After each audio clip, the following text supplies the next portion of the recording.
जय जगन्नाथ। सबु मास धर्म मास ही होता है, हेले हिंदू धर्म रे कार्तिक मास हूँ सर्वोत्तम धर्म मास। बग मध्य ए कार्तिक मासरे आमिष खाइबा छाड़ी देता है, जी कि माछ खाई निजर भोक मेटाई थाए। तेणु ये पंचुक को बक पंचक मध्य कहुए। तो चलतु यह पछरे कौन साइंटिफिक रीजन अच्छी से सब विषय आम जाना।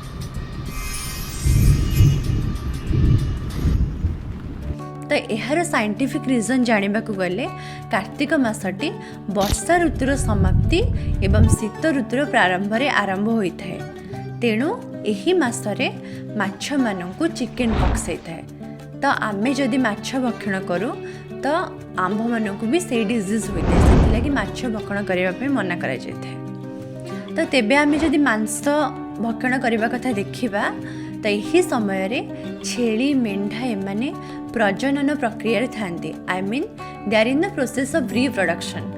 दैट्स वे जदि आमे तांको मांस को भक्षण करिथाउ तो तांको डिजीज आमर शरीर मध्य को प्रवेश करथाए, जोड़ा कि आम शरीर पे बहुत क्षतिकारक। तो आमे आउ किछि सोर्स रु देखिबा। Then comparison to other months, एही मंथ रे हमर डाइजेस्टिव प्रोसेस टिके कम थाए। तो सेथिपई नॉनवेज खाइले ए डाइजेस्टिव प्रोसेसटा 3 to 4 days मोर लगे।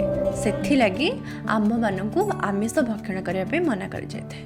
आमे जदि पौराणिक तथ्य देखिबा तेबे यही दिन प्रभु कार्तिक और माँ वृंदावनी जन्म होता। और यही दिन भगवान विष्णु मत्स्य अवतार धारण करथिले। एवं कहा जाए जे यही दिन गोटे राक्षसटे थिला, ता नाम थिला त्रिपुरासुर, जी कि देवता मानू बहुत अत्याचार करुला। और ता अत्याचार देवलोक को रक्षा करने भगवान शिव आसी प्रकट होते एवं ताकू गोटे तीर में संहार करते। देवता मानू से दिनटी को आलोकर पर्व भाव में पालन करने को अनुमति देते। तो यही दिन को आम देव दीपावली कही था। आ का मा बई यही 4टी शब्दर तात्पर्य कौन? आ रे आषाढ़, का रे कार्तिक, मा रे माघ, बई रे बैशाख। हेले यही 4टी मास, यही 4टी मास हूँ धर्म मास। आषाढ़ और कार्तिक यही 2टी मासरे साधव पुओ माने वाणिज्य करने को जाउथिले। बैशाख माघ मासरे से माने वाणिज्य करी फेरी आसुथिले। ओडियार साधव माने यही दिन मालयेशिया, इंडोनेशिया, कंबोडिया, बाली, जाभा भली राष्ट्र को वाणिज्य व्यवसाय करने को यात्रा करथिले। एहा 3य शताब्दी आरंभ होइतिला। हेले से समय तो किसी जंत्रपाति नथिला जहाँ समय से दिगर परिचालना करें। यही समय कलिंग वाणिज्य समृद्धशाली थिला। तो कार्तिक मास दिन वाणिज्य करने से माने शुभ बोली मानुथिले। कहीं ना नवेम्बर मासरे प्रवाहित हेउथिबा उत्तर पूर्व मौसुमी वायु वाणिज्य नाविक मानक पई अनुकूल थिला, कारण पवनर दिग सेमानक नौका को श्रीलंका आड़ को गति करिबारे सहायता करथिला। एवं अप्रैल मासरे से माने वाणिज्य कारोबार करी फेरी आसुथिले। अप्रैल मासरे बहुत थिबा दक्षिण पश्चिम मौसुमी वायु सेमानकु श्रीलंका फेरिबार गति करिबारे सहायता करथिला। साधव पुओ माने पन्य द्रव्य विक्रय करी आम कलिंग को सुना रूपा आनी धनी करि देथिले। तो कथारे अछि कटक जिलार गड़गड़िया घाटरे जो बाली पड़िया अछि सेहिटारु बाली यात्रा रे आरंभ। सेही बाली यात्रा रे ही साधव माने सेमानक यात्रा आरंभ करुथिले। सेमाने तयारी करथिबा बड़ बड़ नौकारे तांको गृहिणी माने सेमानकु मंगल ध्वनि द्वारा यात्रा आरंभ करिबारे सहयोग करथिले। जेहेतु सेमाने आम राज्य को धन दौलत रे भरी देउथिले, तेणु घरे घरे कार्तिक पूर्णिमा दिन सेमानक स्वागत करिबा उद्देश्य रे डंगा भसा जाए। तो यह ही डंगा भसार तात्पर्य। आपण माने जो आज बालीयात्रा देखुचंदी एवं बुलिबा को मध्य जाउचंदी, तार नाम पछरे अनेक किसी रीजन रहिছে। जेमिति कि बालीयात्रार प्रकृत अर्थ है voyage to Bali. Bali means एटा गोटे देश जोटाकू साधव पुओ माने कलिंगरू यात्रा करथिले। तो कलिंगरू बाली यात्रा थिला, सेथिपई तार नाम थिला बाली यात्रा। एही बाली यात्रा को प्रधानमंत्री श्री नरेंद्र मोदी G20 सम्मेलन रे संबोधन मध्य करथिले। महानदी के किनारे बाली यात्रा का महोत्सव चल रहा है, जिसे बाली यात्रा कहते हैं।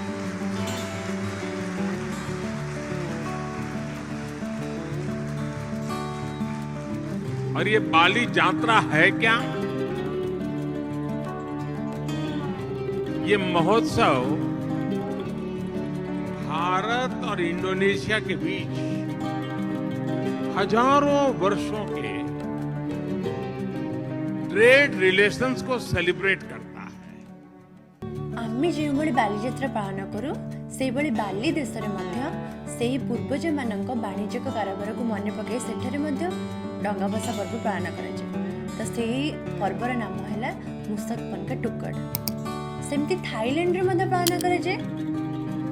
से पर्वर नाम है लोइक्रेट एवं बालीयात्रा नामकरण पछरे आउ एक मध्य कारण अछि जोटा कि श्री चैतन्य महाप्रभु वृंदावन रो ओडिशार राजधानी कटक को आसीथिले। कोठा को आसीथिले? कटक रे थिबा गड़गड़िया घाट को, जोटा कि राजा रुद्र प्रताप देवंकर पैलेस टू बहुत क्लोज थिला, जोटा कि थिला बारबाटी फोर्ट। तो राजा मध्य तांको वेलकम करथिले श्री चैतन्य महाप्रभु को तांको रहिबा खाइबार व्यवस्था मध्य करथिले। और आज पर्यंत भी तांको फुट प्रिंट को राजा गोटे छोट मंदिर रे स्थापित करथिले। तो एटा गोटे बाली यात्रा आ गोटे मध्य रीजन। तो कुहा जाए जे जेहेतु श्री चैतन्य महाप्रभु बाली घाट को अतिक्रम करी साक्षी गोपाल दर्शन रे आसीथिले, तेणु सेही दिनटी को मन रखिया पई आम्भे माने आज पर्यंत बाली यात्रा बहुत धूमधाम रे पालन करूचे। आपण मानक मनरे मध्य प्रश्न आसुथिबो, आम ओडिशार साधु माने को सतरे वाणिज्य करबा को जाउथिले? हाँ, एहार प्रमाण मध्य आम मानक पाखरे रहिছে। तो एहार प्रमाण स्वरूप मयूरभंज डिस्ट्रिक्ट रो बामन घाटी एवं विशाखापट्टनम डिस्ट्रिक्ट जोटा कि आम ओडिशार बाउंड्रीज रे ही जाउचे, तो सेठारे रोमान कॉइन्स देखिबा को मिले। तो आउ गोटे कथा मध्य रहिछि जेमिति कि कोणार्क रो सन टेम्पल। तो सेठी जो स्कल्पचर अछि से जिराफ देखा मिले, जो जिराफ टी इंडिया नुहे सेटा आफ्रिकार। तो एथिरु जना पड़ुछि